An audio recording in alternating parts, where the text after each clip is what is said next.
Desde los estudios de NTC, la red independiente presenta Noticias 1. Esta noche en Noticias 1, el presidente en Corinto, Cauca, horas después de la explosión de un carro bomba. El saldo hasta el momento es de 46 heridos e inmuebles públicos destrozados. El departamento del Cauca es escenario de 3 guerras simultáneas. La frontera colombo-venezolana en Arauca también está incendiada. Confusa situación armada entre militares venezolanos y disidencias antiguas de las FARC. Carrera contra el tiempo entre la vacunación y el contagio por COVID-19. Medidas contradictorias propone la reforma tributaria. No habrá IVA para la canasta familiar, pero sí para sus materias primas. Y en los deportes, Germán Arango. Mónica, día redondo para el tenis colombiano en el ATP 1000 de Miami. Victoria en dobles para Cabal y Farah. Y qué victoria la de Daniel Galán, por primera vez supera a un top 30 del ranking mundial. Después de 9 fechas, por fin el Once Caldas celebra una victoria por la Liga y fue ante el Boyacá Chicó, mientras que Peter Sagan se queda con la 6ª etapa de la Vuelta a Cataluña, Adam Yates sigue siendo el líder y Esteban Chávez firme en el 6º lugar de la general individual. Aquí está, esta es la imagen del día, la boca de esta explotación irregular de oro en Neira Caldas, donde ayer quedaron atrapados al menos 14 mineros, luego de que una creciente del río Cauca la inundara sin dar tiempo de alarma a sus trabajadores. Las labores de rescate continúan a esta hora, aunque las esperanzas disminuyen, no solo porque la mayor parte de la mina está bajo agua, sino porque esta también estaría impidiendo la entrada de aire. De esta historia hablaremos hoy. Por la prensa libre y el derecho que todos ustedes tienen a la verdad, yo soy la red independiente. Presenta Noticias 1 con Mónica Rodríguez y Germán Arango. Buenas noches y bienvenidos a la mejor información del fin de semana. Esta es nuestra 12ª India Catalina y no hubiéramos llegado a esta emisión para celebrarlo de no haber sido porque ustedes nos apoyaron y probaron que hacer periodismo como el nuestro es posible y además necesario para sostener la democracia informativa en Colombia. Si ustedes quieren seguir apoyando el periodismo independiente, no olviden ingresar a baki.co/inclinada la red independiente. Y empezamos. El presidente hizo presencia hoy en Corinto, Cauca, donde ayer explotó una bomba que hasta el momento deja 43 personas heridas y destrozos en la alcaldía y sus edificaciones vecinas. Enrique Tapias. Mónica, este tipo de ataque terrorista con artefactos explosivos y con el propósito de hacer daño a la población civil no había vuelto a afectar a Colombia desde cuando se firmó el acuerdo de paz con las FARC originales. Ayer a las 3 de la tarde hizo explosión este vehículo justo al lado de la alcaldía de Corinto en el departamento del Cauca. Eran escenas de la antigua guerra del Estado contra las ex-FARC. Este carro bomba puesto para atacar objetivos civiles parece ser el regreso de un conflicto armado que por el acuerdo de paz pretende superar, pero que actores políticos y armados de ambos lados parecen despreciar. No, vaya otro bombazo allá, ¿qué? El carro bomba dejó como saldo 43 personas lesionadas, entre los que se encuentran 11 funcionarios de la alcaldía y varias viviendas afectadas por la onda expansiva. El vehículo bomba era una camioneta Kia Sportage de placa EHT 310 que había sido robada en septiembre del año pasado a la esposa del ex subsecretario de Inspección y Vigilancia de Cali, Jimmy Dangrent. El 24 de septiembre, cerca de la 1 de la tarde, a mi esposa se le fue hurtado el vehículo familiar en el barrio Ciudad Córdoba, cerca de la 1 de la tarde. Hicimos la denuncia respectiva, pusimos en conocimiento del público y de las autoridades este incidente. Esta mañana el presidente Iván Duque viajó a Corinto y aseguró que el acto terrorista fue cometido por uno de los grupos de las disidencias de las antiguas FARC, sin explicar con cuáles hallazgos de inteligencia llegó a esa conclusión. Y aquí sabemos que los que están detrás de este atentado son los bandidos de la Dagoberto Ramos, bandidos que son de esas disidencias. Y los estamos enfrentando y los seguiremos enfrentando donde estén, porque estos actos cobardes contra la comunidad son imperdonables. Duque señaló que son inaceptables los actos terroristas, los secuestros y el reclutamiento de menores. Los enemigos de la paz de Colombia son los que cometen estos hechos. Los enemigos de la paz son los que quieren amedrentar al pueblo, los que se nutren del narcotráfico. Y por eso aquí y ahora lo decimos con claridad, a esa Dagoberto Ramos la vamos a destruir por completo y a la Jaime Martínez también. El mandatario no descartó la opción de sometimiento a la justicia, pero tal como se han organizado las disidencias, tal posibilidad no se ve posible. Todos los males parecen unirse en el sufrido departamento del Cauca. Además de la disputa por las rutas del narcotráfico, las disidencias se pelean 3 zonas.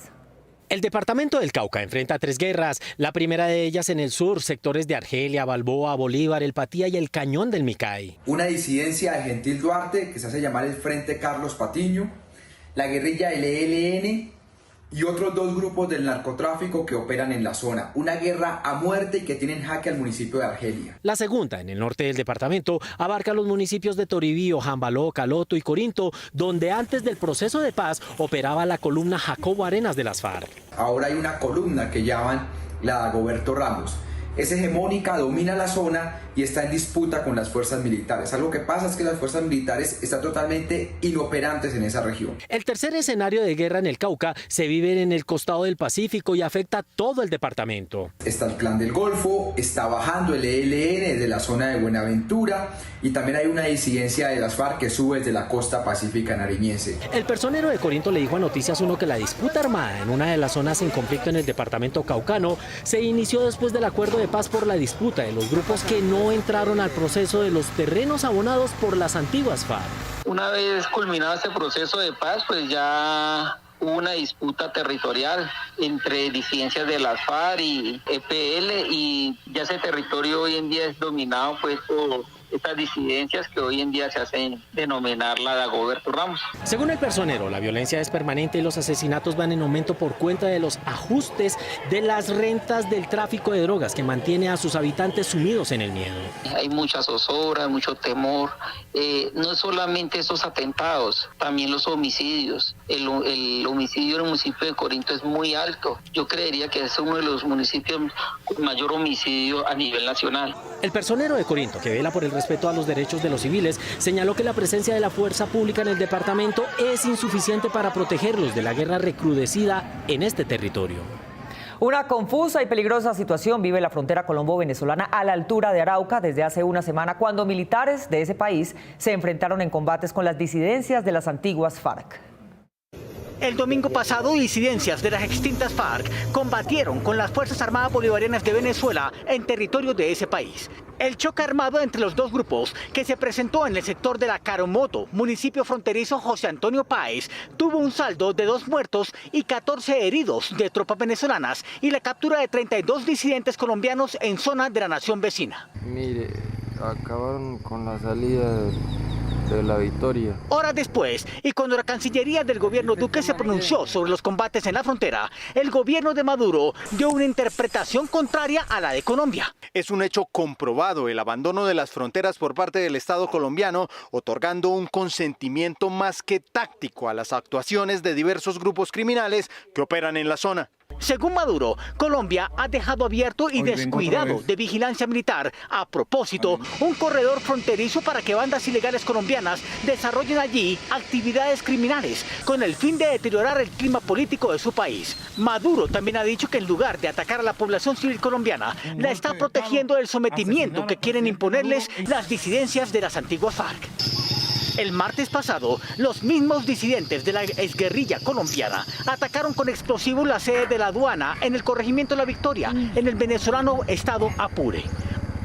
Horas después, el líder de la agrupación disidente les pidió a los civiles víctimas de los ataques reunirse con delegados de las Fuerzas Armadas de Venezuela para que detengan los enfrentamientos. Esta situación que se está presentando fue tomada en la decisión de unos mandos y oficiales del gobierno venezolano. Estamos dispuestos a parar en estos momentos y replegar nuestras unidades, pero queremos que esto debe ser un común acuerdo. El perfil elaborado por inteligencia militar de Jorge Eliezer Jiménez alias Arturo indica que este es el jefe de los disidentes que operan en el estado Apure.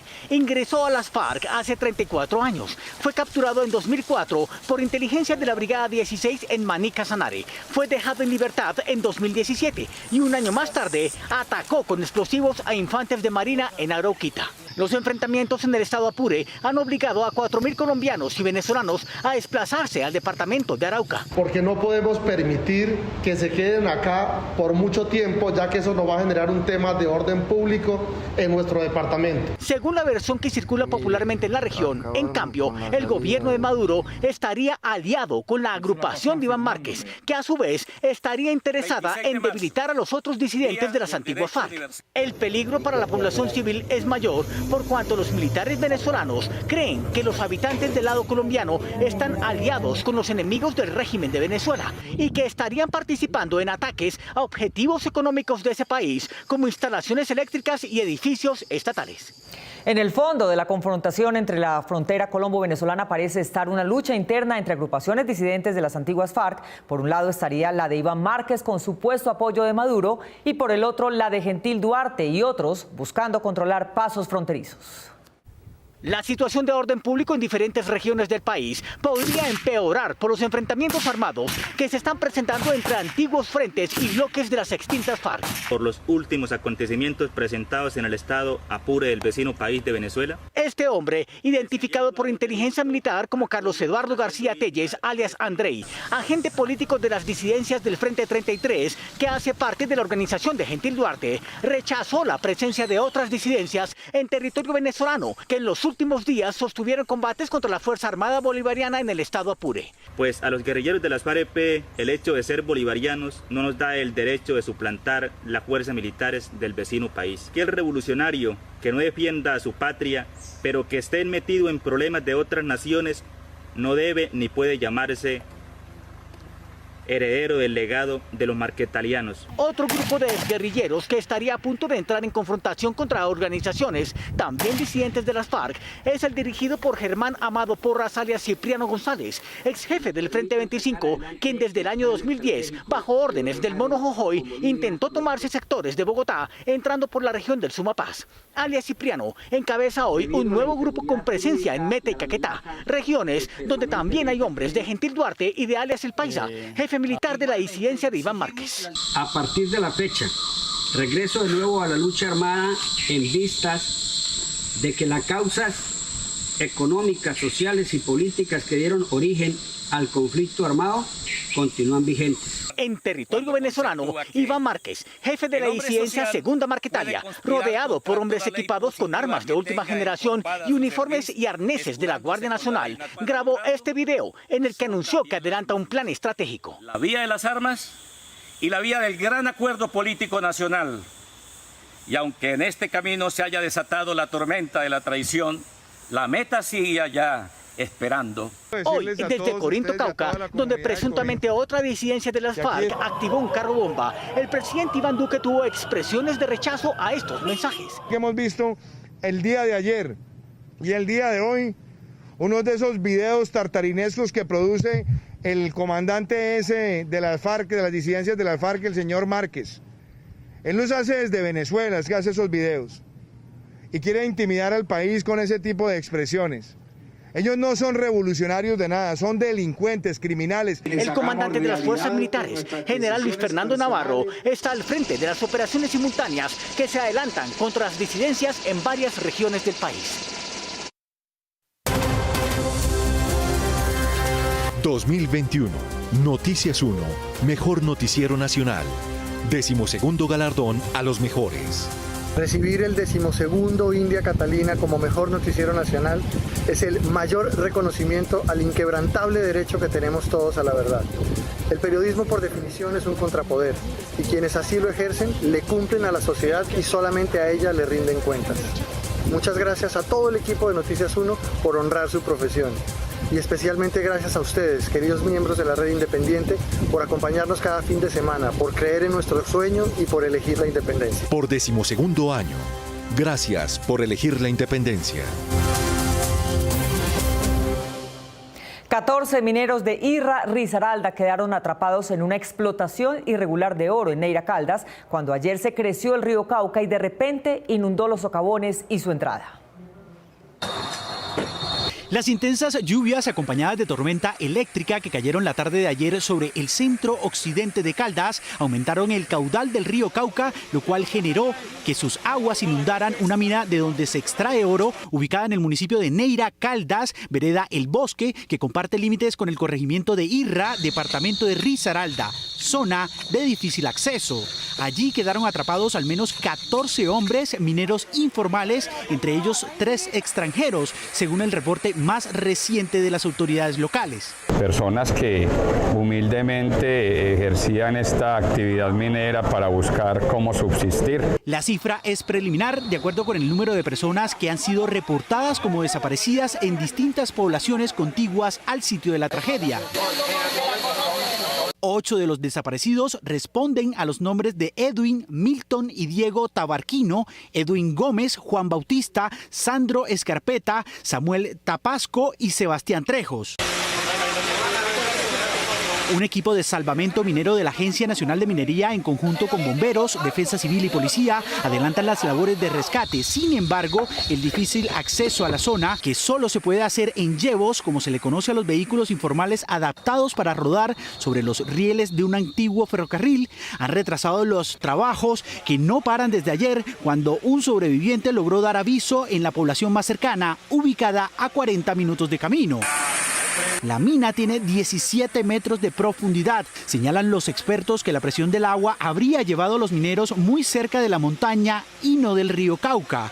Tanto para Neira como para Quinchía se ha decretado la calamidad pública con la finalidad de tener más recursos para atender no solo el rescate de las víctimas, sino a sus familias. Creo que aquí más que ejercer acciones de hecho es buscar cómo se le ayuda a esas personas humildes que ejercen la minería para que de tal manera puedan ejercer una actividad sin tener esa preocupación latente frente a la circunstancia por la que están atravesando. Una tragedia casi idéntica se vivió en mayo de 2015 en la vereda del Playón, municipio de Río Sucio, y la mayoría de las víctimas eran residentes de Irra, como en este caso.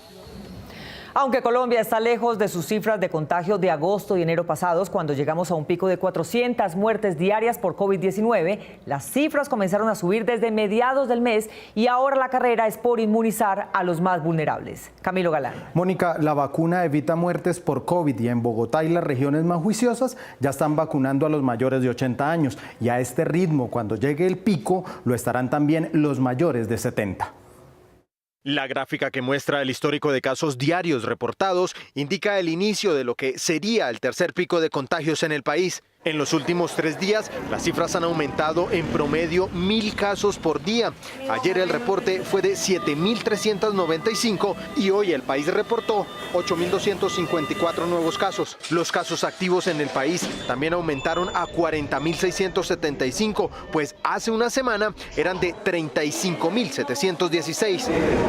Por otra parte, el número de pruebas realizadas diariamente también bajó durante estos últimos días. Hoy, el día de menos pruebas procesadas esta semana fue el martes, 28.500. Casualmente, el mismo día con menos reportes de casos de esta semana, 4.946. Con existencia de biológicos, el plan de vacunación avanza. Según datos del Ministerio de Salud, de los 3.362.000 vacunas que ha recibido el país, ya se han aplicado cerca de 1.600.000, de las cuales 148.000 ya son segundas dosis y de estas 60.300 se han aplicado en Bogotá. Los números de vacunas aplicadas esta semana por día aún están lejos de las 119.000 que se aplicaron el 10 de este mes. Aunque la semana empezó con 23.200 inoculaciones, el jueves la vacunación fue de 90.800. A pesar de que en Bogotá aún faltan algunas personas por vacunar entre los 75 y 79 años, la Secretaría de Salud de Bogotá solicitó a las EPS que inicien el agendamiento para adultos entre 70 y 75 años, que en la ciudad está conformado por cerca de 540.000 personas. Vamos avanzando de manera sustantiva en este propósito y esperamos pues salir a Semana Santa con toda la población de 70 y más años de Bogotá vacunada. En total, Bogotá, una de las ciudades que encabeza las cifras de vacunación, de las 488.000 vacunas que el gobierno le ha entregado, 322.000 ya han sido aplicadas. Para las sociedades científicas no es justo que el gobierno sancione a las regiones más atrasadas en infraestructura sanitaria por su atraso en la vacunación, cerrándoles el flujo del biológico. Lo que corresponde, dicen, es que les ayuden a construir y contratar lo que les falta. Aunque en el cronograma de vacunación contra el coronavirus propuesto por el gobierno nacional establecía que para esta fecha ya se debería haber inmunizado toda la población mayor de 80 años y el personal de salud de primera línea, es decir, 1.691.366 personas, en diferentes regiones del país no se ha cumplido esta meta.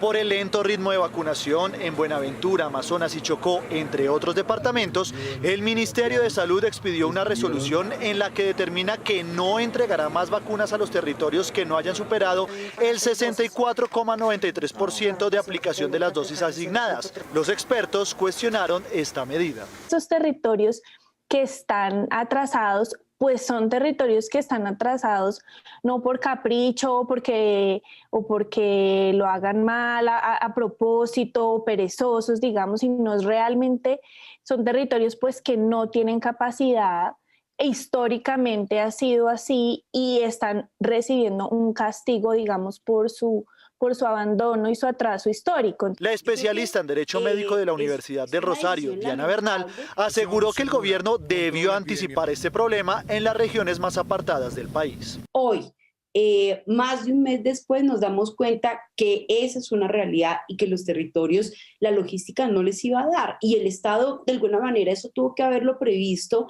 Desde el ministerio se debió haber previsto que esto iba a pasar. Y que ambas expertas coincidieron en que la medida del gobierno de limitar las dosis a los territorios que están más atrasados en la inmunización no soluciona los problemas que se están presentando en las regiones apartadas. Es una decisión lamentable porque no va acompañada de estrategias que acompañen los territorios. Esa medida debe ir, digamos, complementada con ver cómo se puede ayudar a esos territorios a mejorar sus metas de vacunación y sus tiempos de vacunación. Manifestaron que si el gobierno no busca una solución, estos problemas se van a profundizar a medida que vayan completando las fases de vacunación, por lo que plantearon la posibilidad de que privados apoyen la logística de inmunización en las regiones más atrasadas. ¿Por qué no ayudan también es en la logística y en los puntos de vacunación y en los vacunadores en sí mismos? También deberían contemplar prestar ayudas en este sentido, digamos, a los territorios más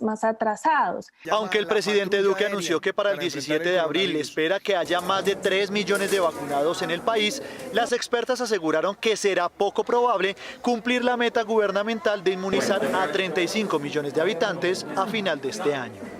Con la condena a 19 años de prisión para el expresidente de la Corte Suprema, Francisco Ricaurte, ya la justicia sancionó a los miembros de la organización criminal que se encargaba de vender sentencias, pero aún está pendiente la investigación y el juicio contra la mayoría de sus clientes. En este documento de 194 páginas, el juez 10º penal de Bogotá condensó la génesis del llamado cartel de la toga para sustentar su decisión de condenar en primera instancia a 19 años de prisión al ex magistrado de la Corte Suprema Francisco Ricaurte Gómez, de quien se probó era uno de los líderes de una organización que delinquió por al menos 6 años. Muy curioso condenar a Francisco Javier Ricaurte Gómez como autor de los delitos concierto para delinquir, cohecho por dar u ofrecer, tráfico de influencias de particular y utilización indebida de información oficial privilegiada. Todos los anteriores con la circunstancia de mayor punibilidad.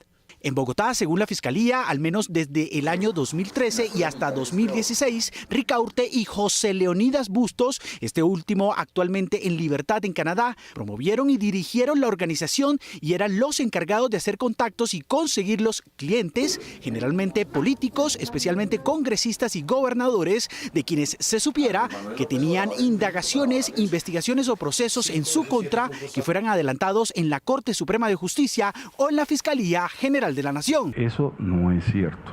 Estos lograron integrar a la organización, entre otros, a Leonardo Pinilla, Gustavo Malo y Luis Gustavo Moreno, que viven de las extorsiones. Fue con Moreno, también condenado, con quien Ricaurte logró hacer todos los trámites para arrendar una oficina alterna ubicada en el segundo piso de este edificio del norte de Bogotá, desde donde, según reza en el expediente, se hacían reuniones y se entregaban dineros producto de los ilícitos. Cuando llegaba su cliente. Según el juez, el testimonio de Moreno, que se dio en el marco de un preacuerdo con la Fiscalía, fue el de mayor peso para tomar la decisión en contra del exmagistrado Ricaurte. Estas afirmaciones tienen que necesariamente verificarse y contrastarse. Y esa verificación y contrastación me parece que se da. Por eso el peso específico y fundamental que tiene el testimonio de él. Para Aguilar, esta condena, la quinta en este proceso, pone en un nuevo y evidente riesgo a su apoderado, actualmente privado de la libertad en un batallón militar del sur de Bogotá. Claro que es una situación que le genera mucho más riesgos a él, pero son vicisitudes en la vida que hay que asumir y hay que enfrentar. Moreno ha manifestado que a pesar de las relativas garantías de seguridad que se le han brindado desde que llegó deportado a Colombia, hoy está listo para seguir contando su verdad en cumplimiento del preacuerdo. Sin embargo, la Fiscalía aún no lo ha llamado a declarar. Al menos 15 personas más, entre políticos, magistrados y abogados, serían llamadas a responder dentro de este mismo proceso. Luego del descanso de Semana Santa vendrá la reforma tributaria. El gobierno ha hecho una estrategia de informar sobre sus puntos que el vaso está medio lleno, dejando a los críticos la parte del vaso vacío. Juliana Ramírez. Mónica, aunque el gobierno dice que no gravará la canasta familiar, la Sociedad de Agricultores dice que la comida subirá de precio y perderá competitividad por el IVA que podrían llevar sus insumos. Después de Semana Santa, el gobierno Duque radicará en el Congreso su tercera reforma tributaria, con la que prevé un recaudo de 25 billones de pesos. Esta vez, la estrategia para romper las barreras de oposición a un incremento de impuestos en medio de una crisis económica consiste en dar pistas a medias de lo que sería el documento y mostrar a través de un velo técnico un lado aparentemente positivo de la reforma para ocultar lo que podría ser realmente negativo para los colombianos. Le he pedido al equipo del Ministerio de Hacienda que en ese propósito nosotros no impongamos ningún gravamen a los productos básicos de la alimentación colombiana y que busquemos otras herramientas creativas, progresivas, y precisamente esas herramientas creativas, según versiones que ha filtrado el Ministerio de Hacienda a medios, sectores económicos y congresistas seleccionados, incluye la posibilidad de la eliminación del régimen de exentos para los bienes finales, con lo que se grabaría de IVA todos los insumos de la producción de alimentos, que finalmente terminaría afectando la canasta básica familiar. Esto generaría más costos para nuestros productores y encarecería la alimentación de los colombianos de manera indirecta. Y peor aún, pondría en una gran desventaja la producción nacional frente a los productos finales importados que no tendrían IVA. El gobierno Duque ha dicho a través de eufemismos que su nueva reforma tributaria es social, pues busca proteger los programas de transferencias condicionadas, fortalecerlos y profundizarlos. Una agenda de transformación social sostenible. Pero el Fondo Monetario Internacional publicó su cuarto informe sobre Colombia, en el que dice que el gobierno espera lograr una reducción del gasto de al menos 5 puntos del PIB entre 2021 y 2022. Esto lo que implica en términos prácticos es que los beneficios que se pueden alcanzar con mecanismos de transferencias van a ser contrarrestados por fuertes caídas del gasto en otras áreas claves de la actividad pública. Según expertos, respecto al impuesto a la renta, aumentar la base gravable hacia abajo iría en contravía de mejorar la distribución del ingreso. Implica que a los ricos y a los súper ricos se les van a mantener los mismos beneficios que implican tarifas bajas. Y es que aunque el gobierno justifique una tercera reforma tributaria por los mayores gastos en pandemia, no menciona las exenciones tributarias a las grandes empresas superiores a 10 billones de pesos que viene costeando el país desde 2018. La mamá del niño Sergio Urrego, que se suicidó hace 6 años por el bullying que le hacían en su colegio por tener un novio hombre, se sintió sindicada en su declaración como testigo en el juicio a la rectora del colegio. El pasado jueves se llevó a cabo el contrainterrogatorio a Alba Lucía Reyes, madre de Sergio Urrego, joven de 16 años que se quitó la vida en agosto de 2014 como consecuencia de la discriminación que sufrió en el colegio Castillo Campestre por su condición sexual. ¡No más discriminación! Alba Lucía, principal testigo en el juicio que se adelanta contra la entonces rectora del colegio, Amanda Azucena Castillo, aseguró que el contrainterrogatorio se focalizó en su trabajo mientras Sergio era matoneado en la institución educativa. Empezaron a tornarse definitivamente solo hacia un lado específico que siempre es el que el colegio ha querido mostrar, y es el supuesto abandono de mi hijo por parte mía. Recordó que los cargos contra la entonces rectora del Castillo Campestre son por falsa denuncia y ocultamiento de pruebas. Ninguna de las preguntas estaban siendo incursionadas para estos dos cargos, literalmente, pero bueno, finalmente logramos que se encarrilara la audiencia, de que el tiempo no se dilatara más, porque realmente estamos jugando con el tiempo del caso. Lo que se quiere realmente y lo que se busca es que el caso prescriba. Aclaró que nada tenía que ver su trabajo con lo que le estaba pasando a su hijo, pues su esfuerzo laboral solo tenía como objetivo solventar a su familia como cabeza de hogar. Yo sí tenía 2 trabajos en ese momento, más también porque era madre, cabeza de familia, porque también tenía que darle precisamente y ser garante de cubrir los gastos necesarios para mi casa, para mi hogar, para cubrir los gastos de mi hijo y para cubrir también los gastos de mi madre. Agregó que el próximo 8 de abril a las 2 de la tarde se llevará a cabo la audiencia en la que declararán la entonces pareja de su hijo y sus padres, quienes según ella denunciaron a Sergio presionados por el colegio.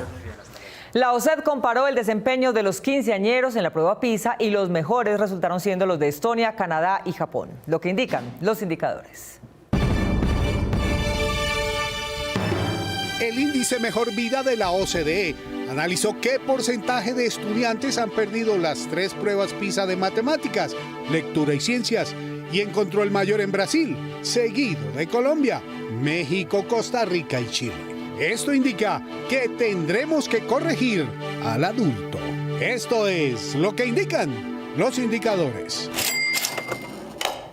Una operación para recuperar el espacio público del barrio La Estanzuela de Bogotá generó una explosión de violencia contra los vecinos. Las autoridades dicen que los saqueos y destrucción fueron ordenados por la mafia que con armas blancas controla la zona. Esta semana, luego de un operativo para la recuperación del espacio público adelantado por la alcaldía local en el sector de La Estanzuela, localidad de Los Mártires, en el centro de la ciudad, terminó en actos de vandalismo. Le están robando a la gente. Este procedimiento tuvo fallas en su planeación y desde luego se presentaron algunas dificultades, especialmente con habitantes de calle. Camiones con alimentos, carros particulares y locales comerciales fueron saqueados y destruidos por un grupo de personas que, armadas con piedras y cuchillos, atacaban cualquier cosa que se encontraban en su camino. Allá están robando a alguien, están robando el carro. Por incitación de estas bandas delincuenciales a los habitantes de calle, arremetieron contra los funcionarios y personal de las distintas entidades, pero adicional con la ciudadanía, hacia la ciudadanía, con piedras, palos. Hace unas semanas, Noticias 1 denunció que 5 años después de clausurar definitivamente la calle del Bronx en Bogotá, esta misma zona en donde se presentaron los hechos vandálicos volvió a ser el centro de comercio de droga del país. Así se veía la calle Octava con carrera 18 antes de que se acabara el Bronx, y hoy que el microtráfico se expandió, luce así. Informantes del sector vinculados a este negocio ilícito aseguran que antiguos capos del Bronx tienen el control del microtráfico en ese sector del centro de Bogotá. Aunque en el lugar de los hechos no se presentaron heridos, la situación del que podría ser el nuevo espacio para la venta y consumo de drogas en Bogotá cada vez preocupa más a los habitantes del sector, que, asombrados, grabaron los videos. ¡Puta, le metió su planazo! Está lleno de sangre. Mientras los comerciantes, ante la situación que se vive allí a diario, han optado por cerrar sus locales. La Fiscalía del Valle asumió luego de 3 años la investigación contra el entrenador de la Liga de Boxeo denunciado por abusar de la vulnerabilidad económica de sus pupilas para abusar sexualmente de ellas. Sara Sepúlveda. Mónica, al señor le imputaron explotación sexual de persona menor de 18 años y según la narración de una de las denunciantes, sus víctimas habrían sido por lo menos 10 niñas. El expresidente de la Liga Vallecaucana de Boxeo, Jaime Cuellar, fue capturado el jueves pasado por explotación sexual de persona menor de 18 años. Me preguntes que me da pena. Jaime Cuellar renunció a su puesto hace un mes cuando se hicieron públicas las denuncias que se habían interpuesto ante la Fiscalía por haber manipulado a niñas menores de edad ofreciéndoles dotaciones deportivas a cambio de sexo. Una de las víctimas, a quien nombramos Camila, relató los abusos de Jaime Cuellar ante Noticias 1. Para ese tiempo, pues, era una chica menor de edad. Lo que él hacía era usar de su poder que tenía, porque muchas veces yo no podía ir a los entrenamientos por falta de dinero. Los abusos que Camila sufrió fueron en 2011 y hace 3 años ella y otras víctimas se unieron para denunciarlo formalmente. En ese momento solamente Camila era mayor de edad. Mi demanda iba a servir mucho porque para ese tiempo yo tenía 23 años, ahora tengo 26 años. Para ese tiempo que hice demanda, yo era la única mayor de edad. Las chicas que estaban ahí tenían entre 15 y 16. Las jóvenes provenían de hogares humildes y al no poder costearse todos los gastos, se veían obligadas a ceder ante Jaime Cuellar. El 23 de marzo se emitió la orden de captura de Jaime Cuellar, quien fue capturado en el municipio de Restrepo, al norte del Valle del Cauca. Por hechos ocurridos en el municipio de Restrepo Valle en el mes de mayo del 2011. El exdirigente será presentado ante un juez de control de garantías para realizar las audiencias preliminares del caso. Queremos agradecer nuevamente a nuestros backers por hacer posible el periodismo independiente de Noticias 1. Los invitamos nuevamente a hacer sus aportes ingresando a baki.co/inclinada la red independiente o utilizando o escaneando mejor el código QR que aparece en sus pantallas. Ya regresamos, este es Noticias 1, la red independiente.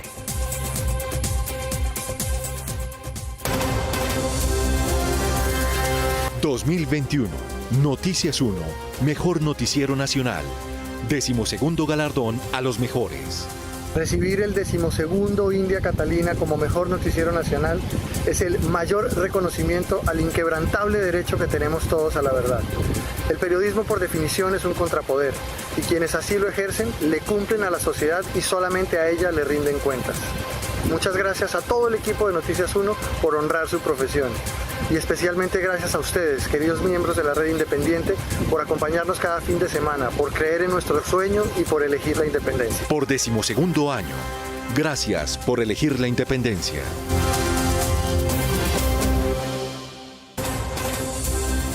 Mientras en el resto del mundo se planean estrategias de desarme a la población civil, en Colombia avanza en el Congreso un proyecto de ley para facilitarle el acceso a ellas. Eduardo López Júquer. Mónica, los promotores son todos del Centro Democrático, que consideran que su idea sería un aporte en contra de la delincuencia y un asunto de su derecho a la propia defensa, como el que defendían los seguidores de Donald Trump cuando asaltaron el Capitolio.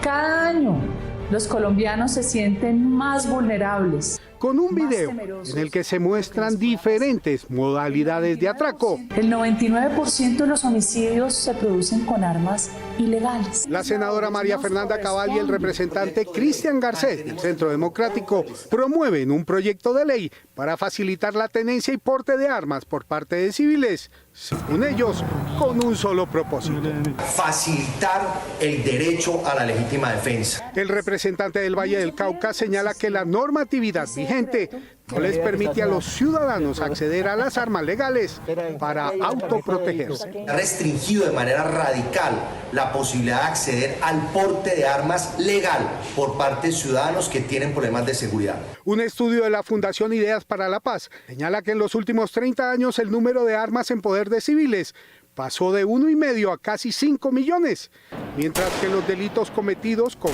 arma de fuego pasaron de 14.500 a 45.000.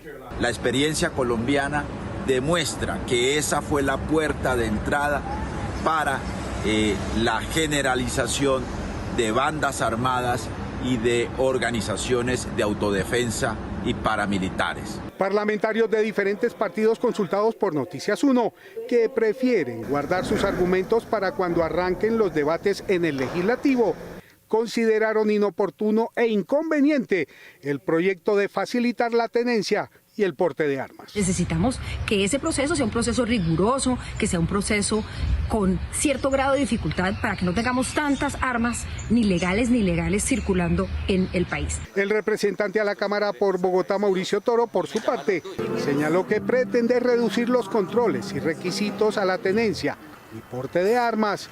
Va en contravía de lo que está pasando en el resto del mundo. Abrir la puerta al porte generalizado es peligroso. Los países como Estados Unidos, que tienen permitido las armas, precisamente están tratando de imponer restricciones y controles por los peligros y tragedias que esto ha tenido. Además, señalan que la evidencia demuestra que la circulación de armas en poder de civiles, así tengan amparo legal, potencia la violencia y exacerba la intolerancia ciudadana, antes que mejorar los indicadores de seguridad. Las víctimas de Urabá creen que el sistema judicial se está alineando del lado de sus victimarios, pues luego de que un juez amenazara con hacer que los investigara la fiscalía por denunciar el despojo, llegó un defensor del pueblo con antecedentes en defensa de despojadores.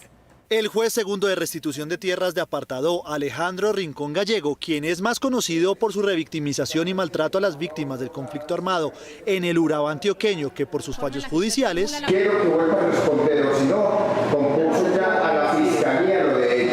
Volvió a citar a audiencia pública a las mismas víctimas que había amenazado con tirarlas a la fiscalía en septiembre de 2019, entre ellas a María René Murillo, quien fue una de las más afectadas por la actuación del juez Rincón Gallego. Es absolutamente inconcebible solo pensar en la idea de someter a los solicitantes, en este caso en particular, a un nuevo escenario de revictimización. La abogada de la Comisión Colombiana de Juristas y apoderada de las víctimas, Lizeth Montero, quien también fue maltratada y amenazada por el juez Rincón Gallego. Señoría, yo objeto la forma en la que usted formula. No puede objetar.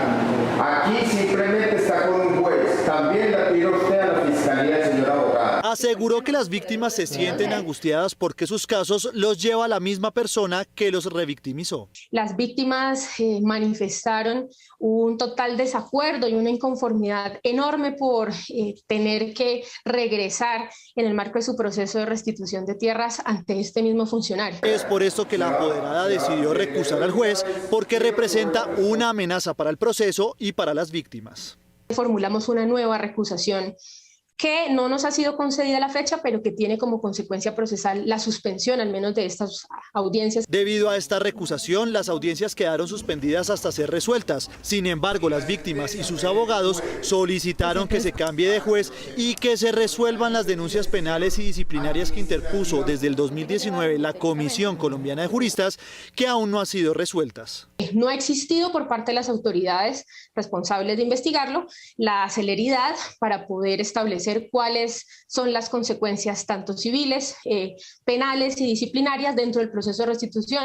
La abogada Montero manifestó que actualmente en Apartadó hay una estrategia antirrestitución porque además de que el juez Alejandro Rincón Gallego sigue en su cargo, la Defensoría del Pueblo nombró hace unas semanas a José Augusto Rendón, quien fue un reconocido abogado de empresarios opositores a la restitución.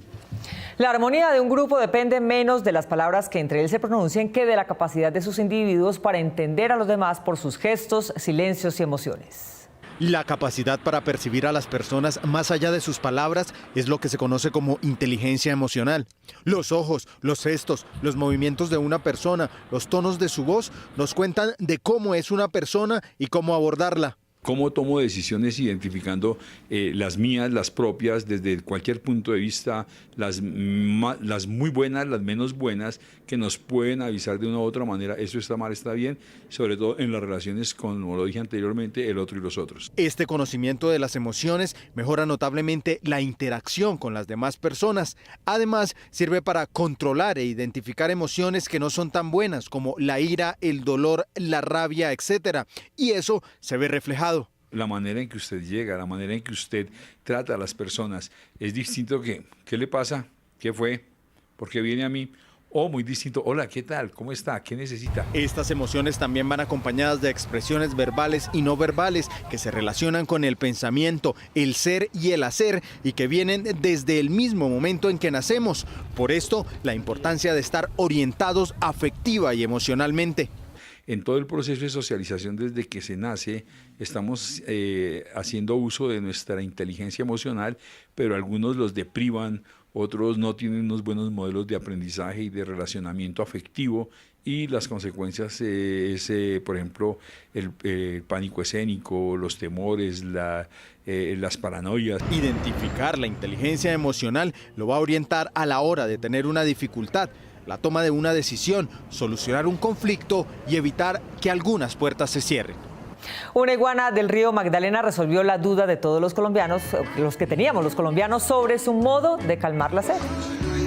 Señor iguana, ¿verdad que usted toma café a la hora del té? Sí. Gracias.